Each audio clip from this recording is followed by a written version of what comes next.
बिस्मिल्लाहिर्रहमानिर्रहीम। अस्सलाम वालेकुम नादरीन, आप यूट्यूब चैनल देख रहे हैं। मैं इमरान खान हूँ। सबसे पहले मियाँ नवाज शरीफ साहब के स्टेटमेंट्स हैं, मैं आपके सामने रखता हूँ। 3 मरतबा पाकिस्तान के वज़ीर आज़म रह चुके हैं मियाँ नवाज शरीफ, और इनके बहुत सारे अच्छे कारनामे भी हैं, बहुत सारे अजीब काम भी किए हैं। नवाज शरीफ साहब जब भी अपोजिशन में होते हैं तो इस्टेब्लिशमेंट के ख़िलाफ़ हो जाते हैं, और जब उनका हुकूमत में आने का मूड होता है तो वो इस्टेब्लिशमेंट की मदद से हुकूमत में आते हैं। चाहे 97 है, चाहे उससे पहले वाली हुकूमत है, चाहे 2013 है, तब भी मियाँ साहब ने इस्टेब्लिशमेंट के साथ काफ़ी साजबाज की थी। और उसके बाद जिस तरह मियाँ साहब को निकाला गया वो भी एक तरह की ज़्यादती थी। फिर जब इमरान खान साहब की हुकूमत आई तो मियाँ साहब ने इस्टेब्लिशमेंट के साथ मिलकर दोबारा खेल खेला। अपने भाई को वज़ीर आज़म बनवाया, इमरान खान को जेल में डलवाया, डील करके पाकिस्तान वापस आए, और फिर अपनी बेटी को वज़ीर आला और अपने भाई को वज़ीर आज़म बनवा दिया। हालांकि इलेक्शन में मियाँ साहब हार चुके थे। मियाँ साहब की बड़ी अच्छी और तगड़ी सियासत थी पाकिस्तान में, और ऐसा नहीं है कि वो ख़त्म हो गई। अभी भी मियाँ साहब की सियासत बाकी है, लेकिन बहुत बुरी तरह तबाह हुई है।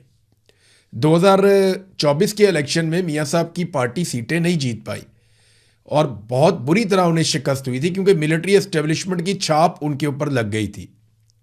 और आज भी ये सूरत हाल है कि मियाँ साहब अगर इलेक्शन लड़ें, फ्री एंड फेयर इलेक्शन हो, तो तमाम वो लोग जो इंडिपेंडेंट अपनी ओपिनियन रखते हैं, या वो लोग जो न्यूट्रल ओपिनियन देते हैं, या वो लोग जो चले PMLN के हमायती भी हैं, वो भी ये कहते हैं कि अगर आज भी एक फ्री एंड फेयर इलेक्शन हो तो मियाँ साहब पाकिस्तान तहरीक इंसाफ का मुकाबला नहीं कर पाएंगे। आसिफ अली जरदारी और मियाँ साहब मिलकर भी नहीं कर पाएंगे। क्या मियाँ साहब की सियासत का रिवाइवल हो सकता है? ये तो वक्त बताएगा, और मियाँ साहब की जो सियासी पॉलिसी है वो बताएगी। लेकिन जो पॉलिसी मियाँ साहब इस वक्त चल रहे हैं ना, इस पॉलिसी के साथ रिवाइवल मुमकिन नज़र नहीं आ रहा, क्योंकि पाकिस्तान की मिलिट्री एस्टेब्लिशमेंट से पाकिस्तानियों के गिले बहुत ज़्यादा बढ़ गए हैं। जर्नैलों ने जिस तरह सियासत की है उससे पाकिस्तानी खाइफ हैं बहुत ज़्यादा, और पाकिस्तानियों को ये लगता है कि ज़्यादातर मसाइल इन्हीं की वजह से। देखिए, फ़ौज के बारे में अवाम की राय थोड़ी मुख्तलिफ है। फ़ौज के लिए बहुत मार्जिन है आज भी अवाम के अंदर। अवाम ये समझती है कि ये बॉर्डर पे भी लड़ते हैं, दहशतगर्दी के ख़िलाफ़ लड़ाई भी लड़ते हैं, और एक आम फौजी जो है वो इन चीज़ों के लिए उतना ज़िम्मेदार नहीं है। अवाम ये समझती है। लेकिन जो पॉलिसी साज हैं वो पूरी फ़ौज को सियासत के अंदर घसीटते हैं, और फिर उनके कहने पर ही फ़ौज गोली भी चला देती है, अपने लोगों पर भी चला देती है। अब जो गोली चलाता है वो तो एक बेचारा आम सोल्जर है ना, लेकिन वो हुक्म को पूरा कर रहा होता है, हुक्म को मान रहा होता है। तो ये जो पॉलिसियाँ बनाने वाले हैं, इनकी वजह से इदारे और अवाम के बीच में खलीज तो पैदा हुई है। अब जो पार्टी अपने आप को इदारे के साथ लिंक करती है या उसके साथ जोड़ती है, उसके लिए प्रॉब्लम पैदा हो जाती है, वो अवाम में गैर मकबूल हो जाती है। यही काम मियाँ नवाज शरीफ साहब के साथ हो रहा है। जब तक मियाँ साहब अपनी पॉलिसी ठीक नहीं करेंगे, मुझे नहीं लगता कि मियाँ साहब का जो सियासी रिवाइवल है वो हो पाएगा।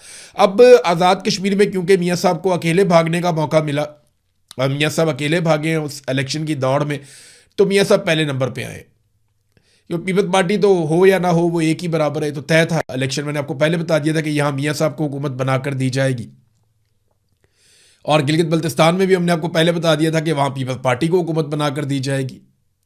तो ये फार्मूले पहले से तय थे। पाकिस्तान तहरीक इंसाफ ने बाइकआउट कर दिया था, तो मैदान बिल्कुल खुला था। तो अकेले भाग के मियाँ साहब जो है वो पहले नंबर पर आए, अपनी हुकूमत बना रहे थे। मियाँ साहब ने एक स्टेटमेंट दिया है कि इलेक्शन में सीट हारने पर हौसला नहीं हारना चाहिए। ये वैसे तो बड़ी हौसले वाली बात है कि हार जीत होती रहती है इलेक्शन में। मियाँ साहब भी इलेक्शन हारे हैं, यास्मीन राशिद से भी हारे हैं, और जो इलेक्शन हुआ वहाँ हज़ारा में मियाँ साहब का, वहाँ पे भी मियाँ साहब इलेक्शन हारे हैं, मानसेरा में। लेकिन सवाल ये पैदा होता है, ये ज़्यादा बड़ी बात नहीं है कि इलेक्शन में सीट हारने पर हौसला नहीं हारना चाहिए। इससे ज़्यादा बड़ी बात यह है कि अगर आप हार जाएं तो बड़े दिल से हार को तस्लीम भी करना चाहिए।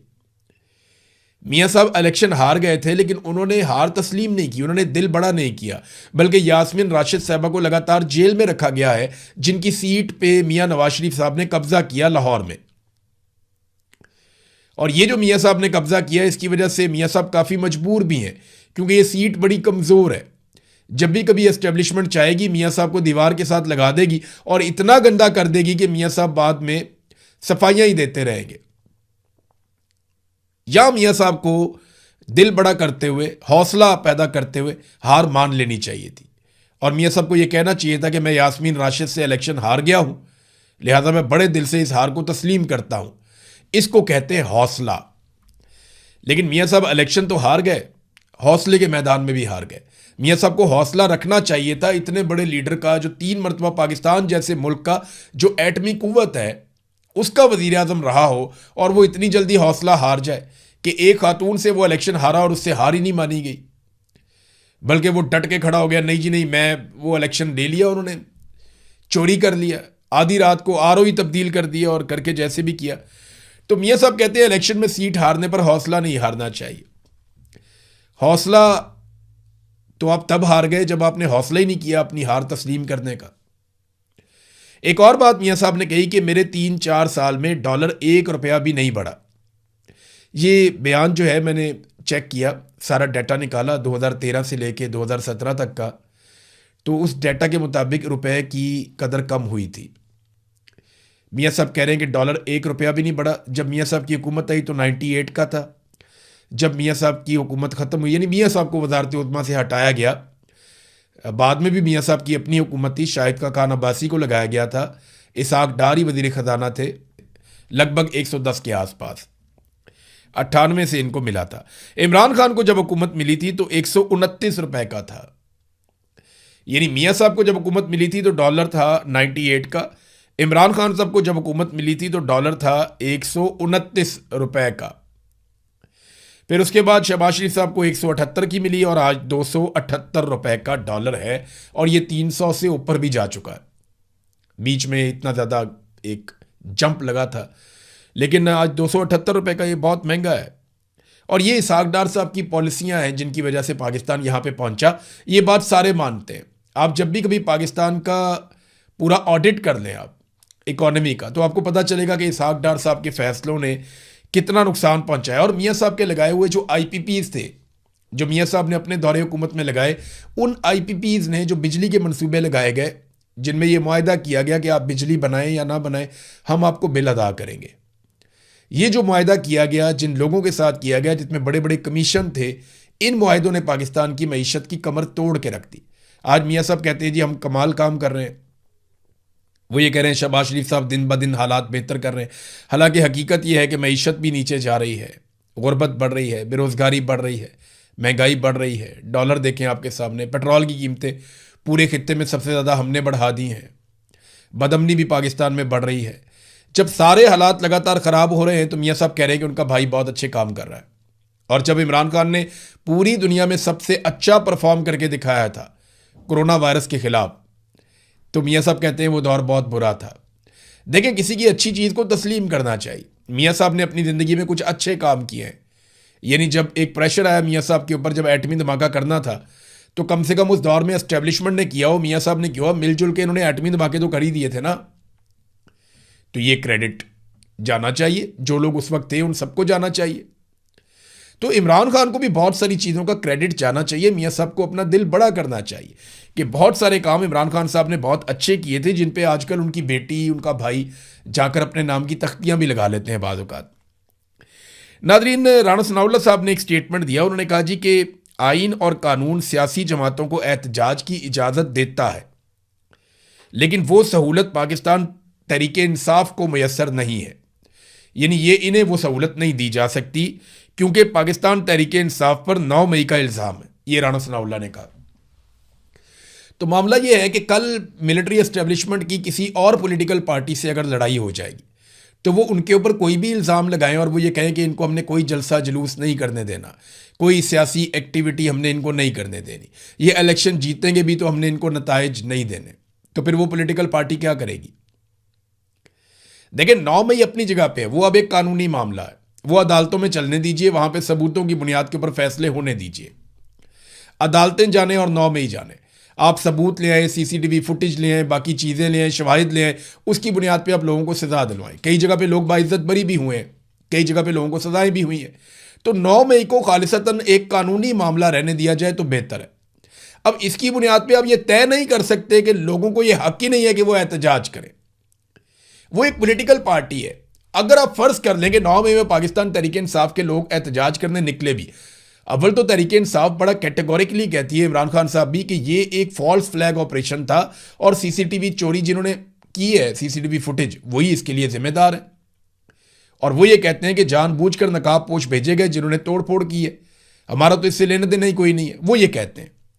लेकिन आप फर्ज कर लें कि अगर फिर भी पाकिस्तान तहरीक इंसाफ, तो करोड़ों उनके वोटर्स हैं, आप चंद हजार लोगों की बुनियाद के ऊपर कैसे फैसला कर सकते हैं? चंद सौ या चंद हजार लोगों की बुनियाद के ऊपर आप कैसे कर सकते हैं कि करोड़ों लोगों का आप हक ही छीन लेंगे? ये तो नहीं हो सकता ना। तो ये ज्यादती है जो राना सनाउल्लाह साहब ने की। शेर अफजल मरवत ने एक स्टेटमेंट दिया, ये स्टेटमेंट मैं आपके सामने जरूर रखना चाहूंगा। मरवत साहब, जिन्हें इमरान खान साहब ने पाकिस्तान तहरीक इंसाफ से निकाल दिया था, उन्होंने दावा किया है कि जनरल फैज़ उनके ख्याल में रिटायरमेंट के बाद सियासत में मुदाखलत कर रहा था और उसने जेल में इमरान खान साहब से मुलाकात भी की थी, जिसकी वजह से शेर अफजल मरवत ने कहा कि एक डिप्टी सुपरिटेंडेंट अकरम गिरफ्तार हुआ था। असल में ये गिरफ्तार नहीं हुआ था, ये डिप्टी सुपरिटेंडेंट अकरम जो है, इसको बाकायदा अगवा किया गया था 13 और 14 अगस्त की रात को 2024 में। फिर काफ़ी दिनों के बाद, लगभग 1.5 महीने के बाद इसका पता चलता है और ये मिल जाता है, फिर इसकी गिरफ्तारी डाल दी जाती है। इसके ऊपर इल्ज़ाम ये था कि इसने सहूलतकारी की है किसी गैर मुल्की पाकिस्तान तहरीक इंसाफ की शख्सियत की राब्ता करवाने में इमरान खान साहब के साथ। यानी इमरान खान साहब के किसी गैर मुल्की पाकिस्तान तहरीक इंसाफ की शख्सियत के साथ राब्ता करवाने में या मैसेजिंग करने में, पैगाम रसानी में सहूलतकारी की है इस डिप्टी सुपरिटेंडेंट ऑफ जेल ने। ये इसके ऊपर इल्ज़ाम था। ये वाला इल्ज़ाम तो आज तक कभी नून लीग ने भी नहीं लगाया। ये वाला इल्ज़ाम तो आज तक इमरान खान के बदतरीन दुश्मनों ने भी नहीं लगाया कि जनरल फैज़ जेल में गया और जाकर इमरान खान साहब से मिला। ये इल्ज़ाम शेर अफजल मरवत साहब ने लगाया। अब इमरान खान साहब की मैं दाद देता हूँ कि उन्होंने इतनी जल्दी कैसे पहचान लिया कि शेर अफजल मरवत को पार्टी से निकालना ज़रूरी है या शेर अफजल मरवत से अपनी राहें जुदा करना बहुत ज़रूरी है। आप फ़र्ज़ करें अगर इमरान खान साहब को ताख़ीर हो जाती और इमरान खान साहब को पहले ही कैद तन्हाई में डाल दिया जाता और उसके बाद शेर अफजल मरवत साहब जो कहते रहते, हर एक को यकीन करना पड़ता और वो बात रजिस्टर्ड हो जाती। आज अगर शेर अफजल मरवत कोई बात करते हैं तो लोग उस पर भरोसा नहीं करते। लोग कहते हैं कि इमरान खान ने क्योंकि इन्हें पार्टी से निकाल दिया, लिहाजा अब ये बदला ले रहे हैं या गुस्से में है मरवत साहब। लेकिन अगर इमरान खान साहब इन्हें पार्टी से ना निकालते और कैद तन्हाई में चले जाते तो आज जो भी शेर अफजल मरवत कह रहे होते, उसके ऊपर जो है वो पूरे आपके टीवी चैनल्स के ऊपर ब्रेकिंग और फट्टे और सब कुछ चल रहे होते कि पाकिस्तान तहरीक इंसाफ के रुकन शेर अफजल मरवत, इमरान खान साहब के करीबी साथी और वकील शेर अफजल मरवत ने ये भी कह दिया, वो भी कह दिया। तो इमरान खान ने लकीली टाइमली इस बारे में फैसला कर लिया था। तारिक फजल चौधरी साहब ने एक बात की और ये बड़ी दुरुस्त बात है, मैं आपके सामने रख देता हूं। तारिक फजल चौधरी साहब ने क्या कहा, वो ये कहते हैं कि इस वक्त 10 कायमा कमेटियों के चेयरमैन पाकिस्तान तहरीक इंसाफ के हैं। वो सरकारी गाड़ी, सरकारी स्टाफ और दूसरी तमाम सहूलियात इस्तेमाल कर रहे हैं, सिर्फ कमेटी के इजलास में नहीं आते। ये किस तरह का एहतजाज है? इस्लामाबाद क्यों आना है एहतजाज? तो पेशावर में हो सकता है। तो ये उन्होंने एक अजीबोगरीब बात की कि जनाब अगर आप ने छोड़ दिया, आप आ ही नहीं रहे, आप काम ही नहीं कर रहे, तो फिर आप सहूलियात क्यों ले रहे हैं? देखें ना, ये तो वैसे भी सरकारी वसाइल है और यही तो मुकदमा है पाकिस्तानियों का कि अगर आप काम नहीं करते तो फिर आप पैसे किस बात के लेते हैं। यानी 10 कायमा कमेटियों के चेयरमैन पाकिस्तान तहरीक इंसाफ के, वो सरकारी गाड़ी भी नहीं वापस कर रहे, स्टाफ भी नहीं वापस कर रहे और दीगर तमाम सहूलियात भी इस्तेमाल कर रहे। अगर तहरीक इंसाफ ने चीज़ें वापस की है तो मुझे बता दें, मैं अगले वीलॉग में कह दूंगा।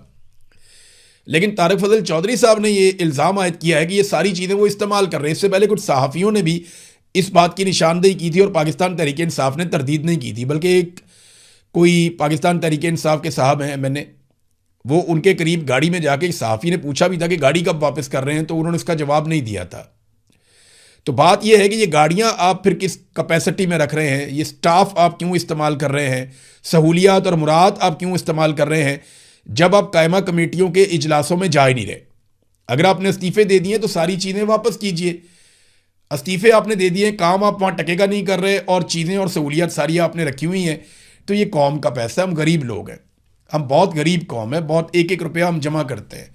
एक तो हमें हुक्मरान ऐसे नालायक और नखट्टू मिले, वो पाकिस्तानियों का पैसा ज़ाया कर देते हैं, ऊपर से अपोजिशन भी ऐसी मिली है कि वो भी बहती गंगा में हाथ धो लेती है। तो ये निशानदेही तारिक फजल चौधरी साहब ने ठीक की है, गो के खुद भी वो फार्म 47 के ऊपर मुंतखब होकर आए थे, लेकिन बात उन्होंने ठीक की है और ये ताना उनका बिल्कुल दुरुस्त है कि यहाँ पे पाकिस्तान तहरीक इंसाफ को वो तमाम चीज़ें वापस करनी चाहिए अगर उनके पास हैं तो।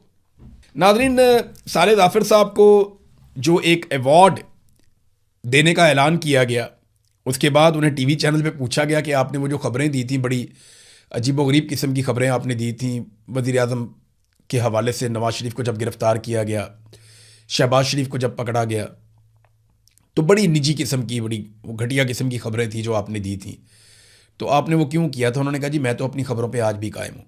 लेकिन आप इंटरेस्टिंग बात देखें कि मियाँ साहब के बारे में जो कुछ कहा, साले जाफ़र अपनी ख़बर पे आज भी कायम है। वो अपनी ख़बर पे डट गए और मियाँ साहब उन्हें अवार्ड देने पे डट गए। ये हुआ पता है क्या है? हुआ ये है कि कुछ लोग मिलिट्री एस्टेब्लिशमेंट के साथ हुआ करते थे और कुछ लोग पीएमएलएन के साथ हुआ करते थे। ये आपस में कभी कभी लड़ते भी होते थे। तो ये एक दूसरे के सख्त मुखालिफ होने के बाद जब ये इकट्ठे हो गए ना, तो अब वो सारे लोग भी इनको तोहफे में मिल गए, जहेज में मिल गए सारे लोग। अब उनको भी ना, उनको जहर मार कर नहीं पड़ता है, यानी अब दवाई समझ के ये जहर पी लें तो इनको पीना पड़ता है बेचारों को। तो ये हालात हैं। अब जो जो इनको नाम दिया जाता है ये उसको अनाउंस कर देते हैं कि जनाब ये भी है, इसका भी नाम जारी किया जाए। नाज़रीन, अमेरिका में सेंट कॉम ने, यानी अमेरिकन फ़ौज ने एक नक्शा जारी किया है। ये नक्शा आप देखिए, और इस नक्शे की निशानदेही की है मुख्तलिफ हलकों ने, और उन्होंने ये बताया कि क्लैश रिपोर्ट ने भी इसके बारे में इन्फॉर्म किया, और कई लोगों ने, कि ये जो नक्शा है ये मिडल ईस्ट का है और इसमें इसराइल को दिखाया गया है, गज़ा को या फ़लस्तीन को अलग से नहीं दिखाया गया।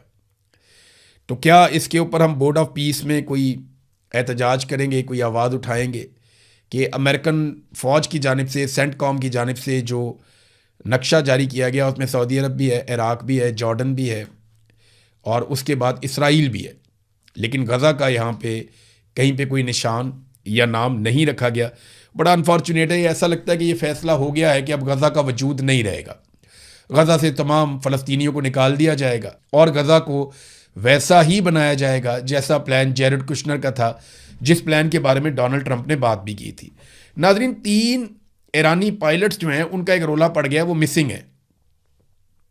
ख़बर यह है कि ईरान ने कतर पर इल्ज़ाम लगाया है कि 3 ईरानी फ़ौजी पायलट जो गए थे एक अटैक करने के लिए अमेरिका के ऊपर, अमरीकी जो तनसीबात हैं उनके ऊपर वो अटैक करने के लिए गए थे, और 2 मार्च को दुश्मन के फ़ौजी अड्डे के ख़िलाफ़ मिशन के दौरान कतर के ऊपर इनके तैयारे गिरे थे। और ये ईरान की जानिब से पहली बार अवामी सतह पर इस बात की तस्दीक की गई है कि वो जो 3 पायलट हैं वो ज़िंदा हैं और उन्हें कतर ने जो है वो अपने कब्ज़े में लिया हुआ है और उन्हें उनके ख़ानदानों से रब्ता करने की इजाज़त नहीं दी जा रही। और रेड क्रॉस पर जोर दिया कि वो इनसे मुलाकात करें और उनकी रिहाई को यकीनी बनाने में मदद करें। ये इम्पॉर्टेंट है बहुत कि ईरान ने यह दावा किया कि उसके 3 ऐसे पायलट हैं, जब वो अमेरिकन तनसीबात के ऊपर अटैक कर रहे थे तो वो पायलट उनके वहाँ पे कतर में उनके एयरक्राफ्ट गिरे और वो वहाँ पे उतर गए और उन्हें पकड़ लिया गया और वो अब कतर की हिरासत के अंदर है और वो उनके कब्ज़े में है, लेकिन उनकी ख़ानदान से और कहीं पर रब्ता नहीं करवाया जा रहा। कतर इसके बारे में क्या कहता है, एक आधे दिन में मौक़िफ़ आएगा, हम आपके साथ शेयर करेंगे। अब तक के लिए इतनी, अपना ख्याल रखिएगा, अपने चैनल का भी। अल्लाह हाफ़िज़।